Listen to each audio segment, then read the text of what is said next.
നമസ്കാരം. NCTVയുടെ വാർത്തകൾ ഇതുവരെ എന്ന ന്യൂസ് ബുള്ളറ്റിനിലേക്ക് സ്വാഗതം. ഇന്നത്തെ പ്രധാന വാർത്താ സംഭവങ്ങൾ നോക്കാം. കല്ലൂർ പാടം വഴിയിൽ കാർ കനാലിലേക്ക് മറിഞ്ഞ് അപകടം. കാർ യാത്രികൻ പരുക്കേൽക്കാതെ രക്ഷപ്പെട്ടു. ബുധനാഴ്ച രാവിലെ 8 മണിയോടെയായിരുന്നു സംഭവം. ചെങ്ങാലൂർ സ്വദേശി കുഴിപ്പറമ്പിൽ വീട്ടിൽ അജിത്ത് സഞ്ചരിച്ചിരുന്ന കാറാണ് അപകടത്തിൽപ്പെട്ടത്.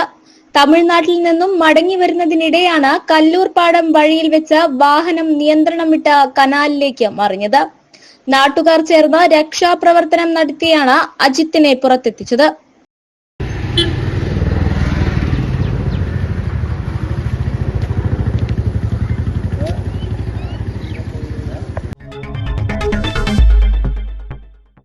കരുപ്പടന്ന നെടുങ്ങാണത്ത് കുന്നിൽ യുവതിയെ ഭർത്തൃവീട്ടിൽ മരിച്ച നിലയിൽ കണ്ടെത്തി. വലിയകത്ത് നൌഫലിന്റെ ഭാര്യ 23 വയസ്സുള്ള ഫസീലയെയാണ് മരിച്ച നിലയിൽ കണ്ടെത്തിയത്. യുവതിയുടെ വീട്ടുകാരുടെ മൊഴിയിൽ നൌഫലിനെ ഇരിങ്ങാലക്കുട പോലീസ് കസ്റ്റഡിയിലെടുത്തു. രണ്ടാമത് ഗർഭിണിയായത് ഭർത്താവിനും കുടുംബത്തിനും ഇഷ്ടമാവാത്തതിനെ തുടർന്ന് ഭർത്താവ് വയറ്റിൽ ചവിട്ടിയെന്നും ഭർത്തമാതാവ് ഉപദ്രവിച്ചിരുന്നുവെന്നും യുവതിയുടെ സന്ദേശവും പുറത്തു വന്നിട്ടുണ്ട്. കൊടുങ്ങല്ലൂർ കോതപ്പറമ്പിൽ വാടകയ്ക്ക് താമസിക്കുന്ന അബ്ദുൾ റഷീദിന്റെയും സെക്കീനയുടെയും മകളാണ് ഫസീല. ഫസീലയുടെ മൃതദേഹം പോസ്റ്റ്മോർട്ടത്തിന് ശേഷം ഇന്ന് വീട്ടുകാർക്ക് വിട്ടു നൽകും. ഛത്തീസ്ഗഡിൽ മതപരിവർത്തനം ആരോപിച്ച് കന്യാസ്ത്രീകളെ അറസ്റ്റ് ചെയ്ത സംഭവത്തിൽ Kallur West Holy Mary Rosary പള്ളിയിലെ കത്തോലിക്ക കോൺഗ്രസിന്റെ നേതൃത്വത്തിൽ പ്രതിഷേധ റാലി സംഘടിപ്പിച്ചു. പ്രതിഷേധ പ്രകടനത്തിൽ വികാരി father Joseph Poovathukaran, saint Joseph convent mother sister Nivedya, sister Riji എന്നിവർ സന്നിഹിതരായിരുന്നു. പ്രതിഷേധ പരിപാടികൾക്ക് സംഘടന president Nijo Joy Kodakarakkaran, secretary Shaju Ponnari, treasurer Paulson Therattil, coordinator Jobin Sekkadan എന്നിവർ നേതൃത്വം നൽകി.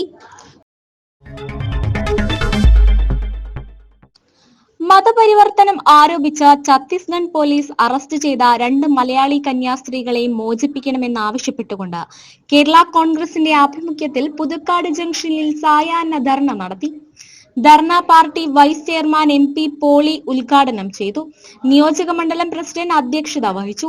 പാർട്ടി ജില്ലാ secretary John Mattakkuzhi, PJ Pratheesh, VK Antony, PC Karuppan, Varghese Paul, Wilson Kattiparambil, Binny Kunnumpuram, Paul Komban, Sijo Puthuppally പറമ്പിൽ രാജൻ, ജോസ് തേലപ്പിള്ളി, ഈനാശു നടുവിൽ പീടിക, ഫ്രാൻസിസ് പ്ലാക്ക എന്നിവർ പ്രസംഗിച്ചു.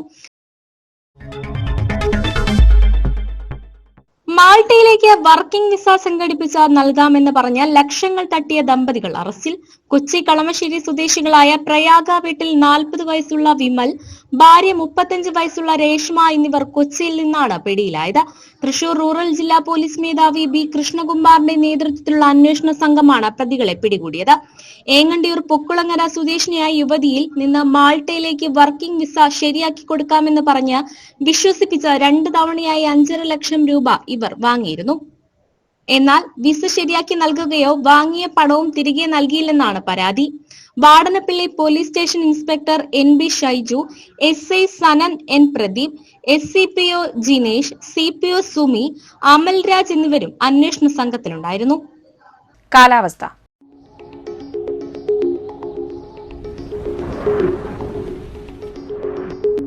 കൂടിയ താപനില 29 ഡിഗ്രി സെൽഷ്യസ്, കുറഞ്ഞ താപനില 24 ഡിഗ്രി സെൽഷ്യസ്. ചാലക്കുടി കൃഷ്ണ ജ്വല്ലറിയിൽ ഇന്നത്തെ സ്വർണ്ണവില.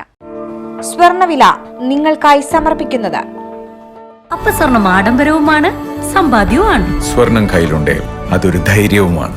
Krishna jewellery golden diamonds, Chalakudy. ഹൃദയങ്ങൾ കീഴടക്കിയ വിശ്വാസം. സ്വർണം ഗ്രാമിന് 9,160 രൂപയും പവന് 73,280 രൂപയും രേഖപ്പെടുത്തി. ഇതോടെ വാർത്തകൾ ഇതുവരെ എന്ന ന്യൂസ് ബുള്ളറ്റിൻ സമാപിക്കുന്നു. നന്ദി, നമസ്കാരം.